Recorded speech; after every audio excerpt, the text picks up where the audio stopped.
Hello, in this video I'm gonna show you how to turn on touch shooting in camera app in INFINIX Note 40 Pro. This will allow you to take a photo without pressing on the shutter button, and you will be able to press anywhere on the screen. First, open Camera app and open Settings in top left corner.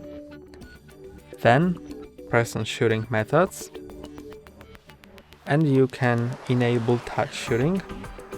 And now, I can raise my phone and take a photo by pressing on the screen. That's all for today. Don't forget to like and subscribe. See you next time.